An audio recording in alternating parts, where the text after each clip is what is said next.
अस्सलाम वालेकुम दोस्तों, आप देख रहे हैं मेरा YouTube चैनल। मैं हूं डॉक्टर बिलाल हुसैन। आज की हमारी वीडियो का टॉपिक लाइलैक सिरप के ऊपर है।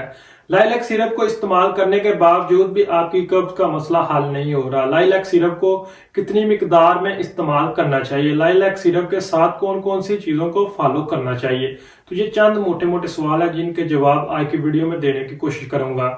तो जो लोग मेरे चैनल पर अभी नए, चैनल को सब्सक्राइब कीजिए ताकि हमारी लेटेस्ट वीडियो आप तक पहुंचती रहे। तो बात करते हैं लाइलैक सिरप के एक्टिव इंग्रेडिएंट की। इसमें मौजूद लैक्टोलोज जो कि एक कहने के सिंथेटिकली शुगर है, कार्बोहाइड्रेट है, यानी कि ये हमारे जिस्म में ज्यादातर ठहरती भी नहीं और हमारी जो कैलोरीज वगैरह होती हैं उन पर भी इनका कोई असर नहीं होता। यही वजह है कि शुगर के पेशेंट में भी हम इनको इस्तेमाल कर सकते हैं।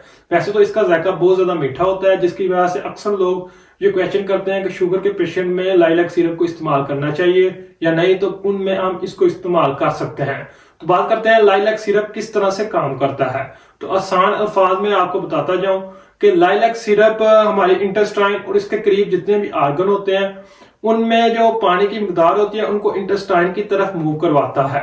तो इंटेस्टाइन में पानी की मिकदार को बढ़ा देता है, जिससे जो सख्त स्टूल होता है, हार्ड स्टूल होता है, जिसम में जो कहने के आसानी के साथ पास नहीं होता, तो लाइलैक सिरप को इस्तेमाल करने से वो बहुत ज्यादा आसानी के साथ पास हो जाता है।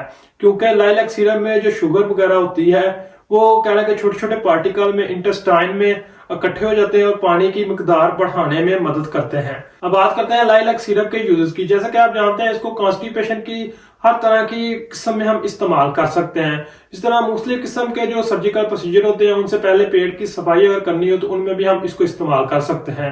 इस तरह मुख्तलिफ तरह की सर्जरी के बाद भी इसको इस्तेमाल किया जा सकता है। जैसा कि फीमेल में प्रेगनेंसी में सी सेक्शन के बाद भी लाइलैक सिरप को कब्ज वगैरह के मसले को कम करने के लिए इस्तेमाल किया जा सकता है। इसी तरह लाइलैक सिरप को एनल फिशर के पेशेंट में भी इस्तेमाल किया जा सकता है। बहुत ज्यादा सीवियर किस्म की कब्ज वगैरह के मसले में एनीमा के तौर पर जो लिक्विड हम यूज करते हैं उनमें हम लाइलैक सिरप को भी इस्तेमाल कर सकते हैं। इस तरह लिवर वगैरह के पेशेंट में भी लाइलैक सिरप को इस्तेमाल किया जा सकता है। अब बात करते हैं लाइलैक सिरप की डोज की। लाइलैक सिरप की डोज से मुतल्लक बहुत ज्यादा मिस्टेक देखने को मिलती है। इसकी डोज से मुतल्लक एक स्टैंडर्ड होता है जिसको फॉलो करना बहुत ज्यादा जरूरी होता है। इसकी हमेशा लो मिकदार से डोज को स्टार्ट करना चाहिए। तो कोशिश करनी चाहिए कि 1 या 2 दिन तक लो मिकदार से अपनी बॉडी को चेक कर लें कि आपको इसका असर हो रहा है या नहीं, फिर इसकी मिकदार को बढ़ाएं। तो नॉर्मली 15 से 45 ml तक हम अडल्ट में इसको इस्तेमाल कर सकते हैं। इसी तरह चाइल्ड में अगर इसकी डोज की बात करें तो 10 से 15 ml तक इसको इस्तेमाल किया जा सकता है। और जरूरी नहीं कि आपको इसकी पहली या दूसरी डोज से रिजल्ट मिल जाए, तो क्योंकि कुछ लोगों में इसको 3 से 4 दिनों के बाद रिजल्ट मिलना शुरू होता है।